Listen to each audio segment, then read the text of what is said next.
Hi friends, स्वागत है आप सभी का मेरे इस यूट्यूब चैनल में। तो इस वीडियो में मैं बात करने वाला हूँ बेसिक प्रॉम्प्ट राइटिंग के बारे में कि एक प्रॉम्प्ट कैसे दिया जाता है, एआई को प्रॉम्प्ट कैसे दिया जाता है, एडवांस प्रॉम्प्ट क्या होता है या कहें कि वीक प्रॉम्प्ट क्या होता है और स्ट्रॉन्ग प्रॉम्प्ट क्या होता है। इन सभी के बारे में इस वीडियो में हम डिस्कस करने वाले हैं। तो जैसा कि हम यहाँ देख रहे हैं, हमारा फाउंडेशन जो ये है क्या है, प्रॉम्प्ट राइटिंग बेसिक फाउंडेशन। तो इसमें हम बात करने वाले हैं कि प्रॉम्प्ट राइटिंग होती क्या है और बेसिक से शुरू करके हम स्ट्रॉन्ग लेवल तक जाएंगे। तो इसमें बेसिक से शुरू करके हम स्ट्रॉन्ग लेवल तक जाएंगे। इसमें जैसे देखें हम कि प्रॉम्प्ट होता क्या है, एक प्रॉम्प्ट हो ये होता क्या है। जैसा कि यहाँ लिखा है प्रॉम्प्ट होता क्या है। प्रॉम्प्ट एआई को दिया गया वह इंस्ट्रक्शन है। जैसे किसी को हम कोई इंस्ट्रक्शन देते हैं तो जितना क्लियर उसको इंस्ट्रक्शन देंगे वो इतना उतना ही क्लियर हमको क्या देगा, आंसर। उतना ही क्लियर हमको आंसर देगा, यानी कि उतना ही अच्छा हमको आउटपुट मिलेगा। तो जितना अच्छा हम इनपुट देंगे उतना अच्छा हमको आउटपुट मिलेगा। तो ऐसे ही कहा गया कि जो प्रॉम्प्ट है, जितना ही स्ट्रांग प्रॉम्प्ट होगा हमारा उतना ही अच्छा हमको आंसर मिलेगा या तो आउटपुट मिलेगा।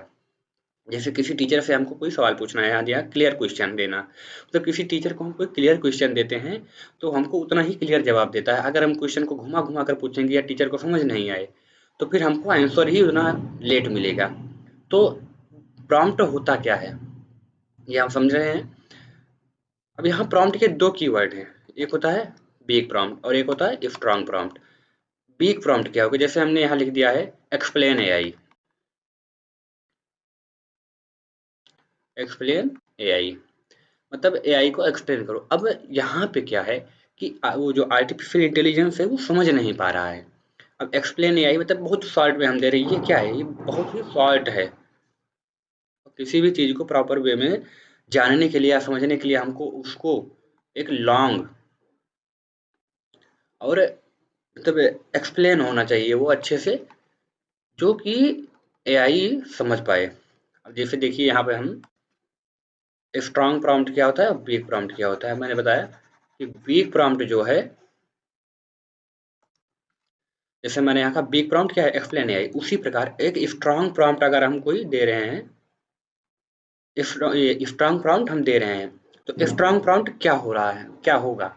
जैसे मैंने यहाँ लिखा है explain artificial intelligence in simple English with real life examples for diploma engineering student. यहाँ पे आपने देखा होगा कि मैंने क्या कहा कि सिंपल इंग्लिश, सिंपल इंग्लिश में जो मुझे समझ में आए, तो मैं उसको मुझसे ऐसा आउटपुट मांग रहा हूँ कि जो मुझे समझ में आए सिंपल इंग्लिश लैंग्वेज में। अगर मुझे इंग्लिश नहीं आती तो मैं हिंदी भी डाल सकता हूँ कि सिंपल, यहाँ इंग्लिश के जगह पर हम डाल सकते हैं क्या, हिंदी। तो इंग्लिश की जगह पर हम हिंदी भी डाल सकते हैं। उसी प्रकार यहाँ पर कोई भी लैंग्वेज, हम संस्कृत हो गया, उर्दू, मतलब मैनी लैंग्वेज, कोई भी लैंग्वेज हम डाल सकते हैं यहाँ पे। कोई किसी भी लैंग्वेज में हम आंसर पूछ सकते हैं। अब क्या है बेटा, रियल लाइफ एग्जांपल्स, मतलब जो रियल लाइफ में उसके एग्जांपल्स भी बताइए। रियल लाइफ में हमारा वो यूज क्या है उसका, एआई का यूज हम रियल लाइफ में क्या कर रहे हैं, उसी प्रकार वो हमको समझाएगा। फॉर डिप्लोमा इंजीनियरिंग स्टूडेंट मतलब अपना लेवल भी मैं डिफाइन कर रहा हूँ कि मैं किस लेवल का नॉलेज रखने वाला इंसान हूँ, मैं कैसा स्टूडेंट हूँ, तो उसी लेवल से वो हमको आउटपुट देगा, समझाएगा। जैसे अब इसमें क्या रूल क्या होता है इसका, जो आर्टिफिशियल इंटेलिजेंस है उसके प्रॉम्प्ट का रूल क्या होता है। सबसे पहले क्लियर, क्लियर मतलब हुआ किसी भी इंस्ट्रक्शन को अगर हम दे रहे हैं तो एकदम साफ होना चाहिए। यहाँ साफ का मतलब ये नहीं कि वो साफ होना चाहिए, साफ मतलब ये होना चाहिए कि समझ आए। साफ मतलब ये हुआ यहाँ पे कि समझ में आए, मतलब जो हम उसको प्रॉम्प्ट दे रहे हैं वो उसको समझ में आए, वो क्लियर होना चाहिए। उसके जो दूसरा स्पेसिफिक, वो क्या होना चाहिए, स्पेसिफिक होना चाहिए। उसके जो कॉन्टेक्स्ट है वो सही होने चाहिए।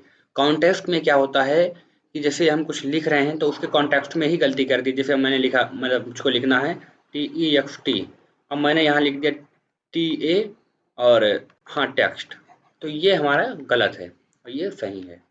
तो उसी प्रकार कॉन्टेक्स्ट मतलब किसी भी उसको समझने के लिए हमारे पास यहाँ पे 3 चीज़ें ज़रूरी हैं। ये देखिए,